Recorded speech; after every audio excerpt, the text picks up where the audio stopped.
Hi guys, today we're going to react to TSUMIBITO, which translates to sin or sinner, by LiSA. First time reaction. This is a Buy Me a Coffee request from Mr. Patron. Thank you, Mr. Patron, for this request and for your ongoing support. Much appreciated. Thank you, Mr. Patron, for introducing us to a new artist and your ongoing support. Much appreciated.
Okay, LiSA, I'm loving her voice. I don't know where this is in the concert. It feels like she's letting it all out there, like leaving a piece of herself on the stage. Really energetic. Kind of reminds me of the way Angie from Guitar Spin sings. Really intense, a lot of emotion there. I love it when her voice breaks intentionally in the slow parts. It's like caressing, it's like leading you in the more intense parts. A phenomenal singer, and it only took me like 5 seconds to realize it. Really, really cool. I agree with pretty much everything you said there. There is some, I don't know if to say similarity, but it reminded me a little bit of Guitar Spin as well, of Angie's energy, I think. And I am loving the energy from LiSA. She's got a great voice. She's really, as you said, putting in a lot into her performance. And it seems like this song is also potentially close to her heart, so it's all coming out. Interesting lyrics, which we'll talk about. There's something about her stage presence that I've really kind of noticed, I guess. I was trying to keep focused on the lyrics, on the translation in the video. We did find translation to the lyrics, but I found at least 3 or 4 different ones and they all had some differences. So I'm trying to go by the video, and her movement and the way she looks and everything just kept dragging my eyes up to her rather than the lyrics. So yeah, definitely an interesting one, and one that I look forward to, first of all, seeing the rest of this and hearing the rest of the song and getting in deeper in the future.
She's got a power plant in those vocal cords.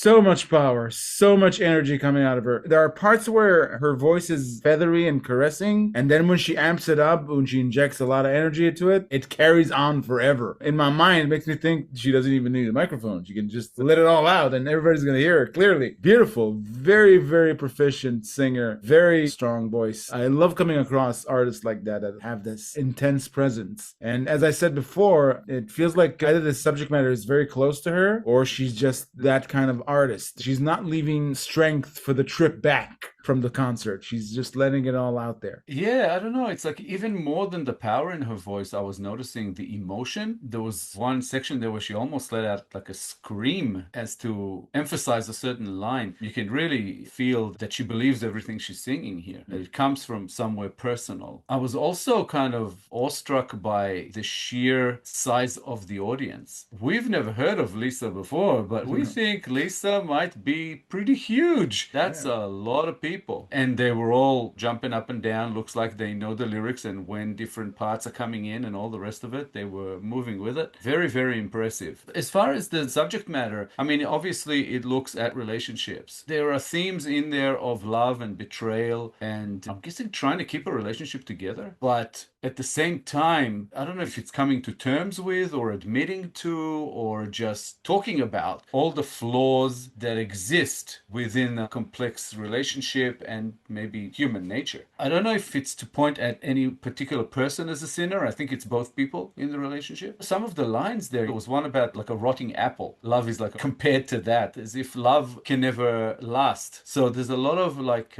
facing the reality that she believes in or negative or not. But it's interesting that it's kind of going into a darker kind of area. When I looked at the lyrics initially, I actually thought this was going to be a ballad. I'm happy that it isn't because there's something very powerful about the way she's delivering with this song. Just a really, really kind of powerful song. I don't even know how to classify this as far as genre, and I really don't care. It's just really, really good. I'm gonna reference it as if she is singing it to a lover, just so I can term it correctly. It feels to me that she is singing to a lover who loves her deeply, but she's coming to terms with the fact that she can't reciprocate, not because he's not worth it, but because she's not that kind of person. She can't contain or can't entertain the idea of love the way he needs it to be. And she's proclaiming it. She's almost guilt-ridden by it. I'm paraphrasing. There's a line there where she references that she's tired of hurting him, or she wants to finish hurting him because this is something that is recurring. He keeps waiting for her to love him back the way he needs to be loved, and she just can't do it. She doesn't have it in her. Yeah, I don't know. I'm not sure it's possible. To me, I didn't see that. I think that she has some insecurities about his love for her and her love for him, and about love in general, as far as it's not something that's meant to last. She's introducing notions of relationships being toxic, or at least having a toxic element to them, because there's always suspicion of betrayal, whether there is betrayal or not. It's almost like saying there is betrayal in any way because it's betrayal of thought. It's like there's some sort of maybe a desire or maybe an intent by her to just destroy it all, to just blow up the relationship. But this is kind of her discussing it with herself in a way. It's a tough one because I think that from what she's saying is, I'm not sure if it's her actual belief that love can't last, or it's because she thinks that her lover will eventually stop loving her. Could be that kind of sort of a lack of self-confidence and just fear of being betrayed, of being abandoned, or of anything else. It's interesting because relationships do have that. It's never clear. It's not anything that you can know in advance. There's a fleeting kind of nature to it all. Yeah, the uncertainty is burdening in a relationship because everything is exciting, but it's also very scary at the same time. Depends on what kind of person you are. The uncertainty makes you suspicious and hinders the progression of a healthy, natural relationship. When you're dealing with insecurities, even if you're in the right, even if you have reasons to be concerned, the relationship itself suffers. Yeah, there was a line there comparing it to a scattered bullet or a stray bullet. That was interesting. It's like this bullet that is tearing the relationship apart. That's the kind of the way I saw it in my head. So yeah, there's a lot of like acknowledging people's flaws and not a lot of looking at positives, even though there's some mention of like an awareness that relationships start off well, but then gradually kind of fall apart, I guess. It's like a flip side of a love song almost. It's like a continuous battle between wanting to be loved and fearing to get hurt. because Yeah, that's fearing getting hurt. if you want to be loved, you have to expose your heart. And when your heart is exposed, the shields are down, and that's where you're most vulnerable. It boils down to trust, and that's a delicate issue. But it's a tough one because it's almost like she's coming in with prior knowledge of people and of relationships and of love and how it's all kind of transient. It brings me back to that love is blind saying, because in order to be in a relationship, and actually you have to be blind to an extent. And she's coming in with her eyes wide open, but also really sticking to the negatives. So it's probably doesn't have much of a chance of working out.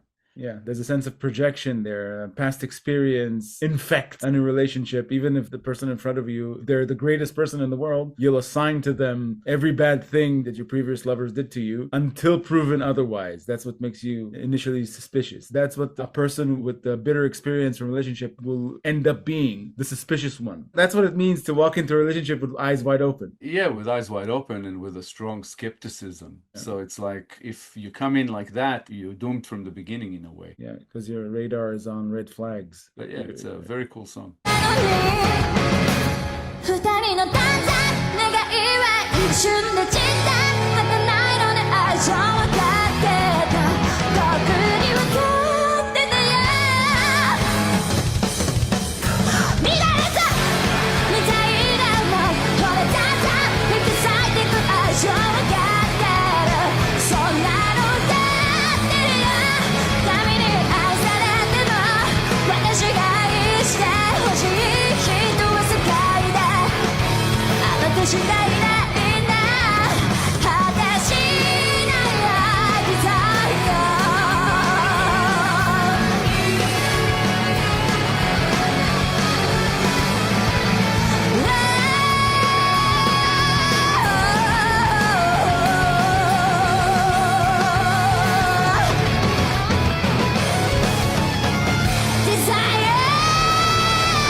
Awesome.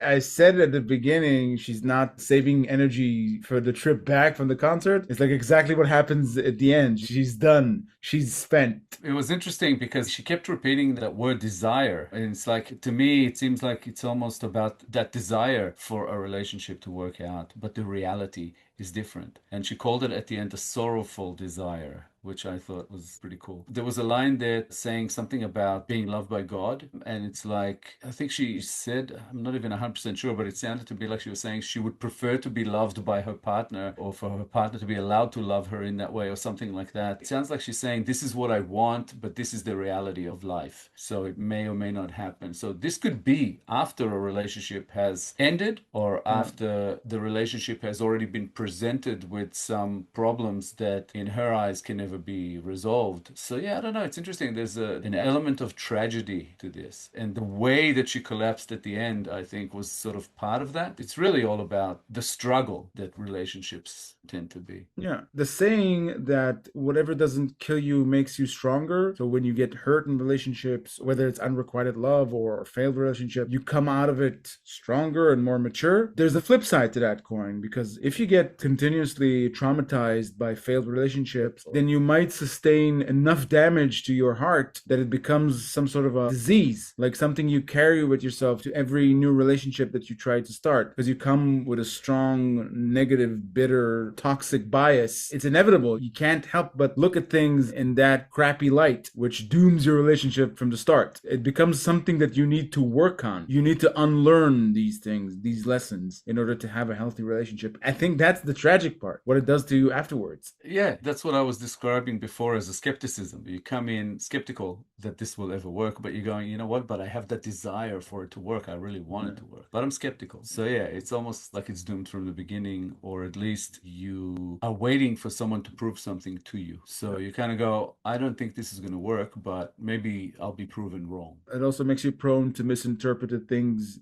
that are could be innocent, but since you're so used to getting pushed around and getting hurt, you'll immediately want to interpret them, whatever you see, as signs that it's doomed, that it's something wrong with this new lover of mine. They're lying, or there's something's wrong because I've seen this thing that they did that I didn't like. Yeah, I think in any way you look at it, this song is like it's saying love is hard, relationships are hard. And the performance and everything that LiSA put into it really put that across. It's definitely one that's interesting to think about and to try to kind of break down and look into the specifics of what she's trying to say or what her experience has been or something like that. Yeah. Very, very, very cool. Really enjoyed this one. Yeah. If I have to describe my first impression of LiSA, there's a lot of pain there, a lot of passion, and a lot of love. It's one song as well, so it could be a lot more. I wouldn't run and judge her on the one song. I would probably wait to see what Yeah. else she has in her repertoire. But also, this could be to do with a specific experience. Yeah. It might not all be so kind of dark. But in any way, this is a great introduction, I think, to an artist like her. There was something about it that, as the song went on, it made me think about Angie from Guitar Spin, but also someone like Sheena Ringo, who puts all that into the performance and the way she performs. She's a lot more energetic than what we've seen of Sheena Ringo, but there's still something there in the attitude that I thought reminded me of that somewhat. So yeah, very cool. Thank you, Mr. Patron, for this awesome request and introducing us to LiSA. We look forward to finding out more about this amazing artist. That was absolutely awesome. Thank you so much. We appreciate the ongoing support. Yeah, thanks, Mr. Patron, for the introduction to this magnificent artist. We had no idea she existed, but thank you. More like this would be much appreciated, and thank you for all your support. If you enjoyed this episode, guys, please be sure to like, subscribe, comment, and click the little bell icon so you get notified on all our future videos. If you have a song in mind you'd like us to react to, please make your request through BuyMeACoffee. The link is at the top of the description below. Thank you all for sticking with us. Thank you all for your time. Thank you so much, guys, for all the support you're throwing our way. We appreciate it oh so much. Please keep it coming. We'll be back in a couple of days with a new episode. We hope to see you all then. Thanks again, guys. Bye for now. Bye, guys.